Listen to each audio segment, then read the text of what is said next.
This short video provides an explanation of the Parole Board decision-making framework.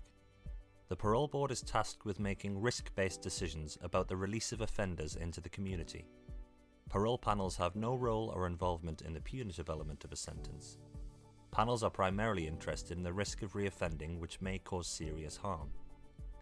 This requires an identification of the relevant factors which may lead to serious harm and assessment of their relevance to the individual. The parole panel must do more than assess risk. It is required to make a decision about an individual's progression.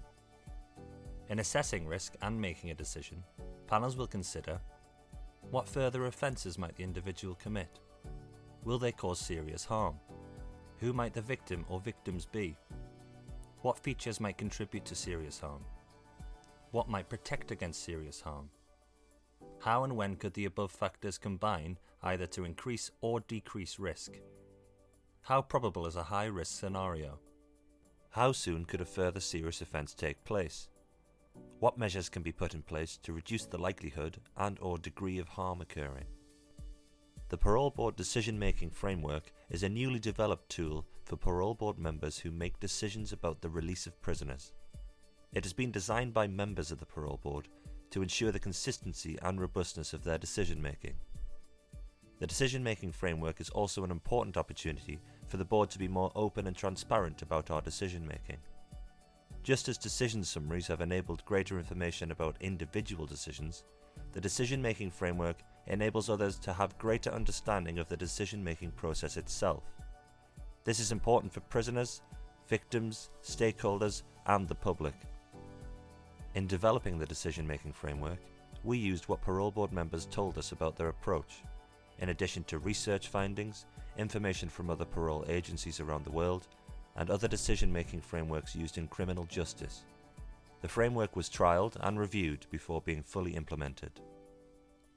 This is the decision-making framework. You can see that it is broken down into 4 stages on the left of the chart, and these stages are described in more detail on the right. Establishing the context of the decision, the terms of the referral, type of sentence, stage and powers, and period of risk is the first stage of the decision. The second stage is analysis, broken down into 2 key areas: the information needed to make a decision and the evaluation of that information.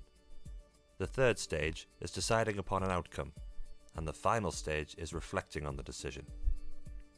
In making a decision, Parole Board members work through the stages of the decision-making framework in order. More information about the stages of the decision-making framework can be found in the guidance document. The framework for analysis is for evaluating the individual elements of the decision. This is a 2-step process which involves assessing first the relevance of the element and then the weight. This part of the framework is broken down into 3 key themes based on the past, the present, and the future. First, Parole Board members analyse offending behaviour, which includes their offending history and their life circumstances.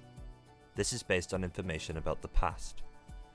Second, the evidence of change is analysed, which includes the offender's current behaviour and attitudes. This is based on information about the present. Third, Parole Board members analyse the manageability of the offender's risk, which includes the offender's own ability to manage their risk, the external controls in place, and the support available for reintegration into the community. This is based on information about the future. The guidance document introduces the framework, explains the framework stage by stage, and provides an explanation of the elements that make up the framework for analysis.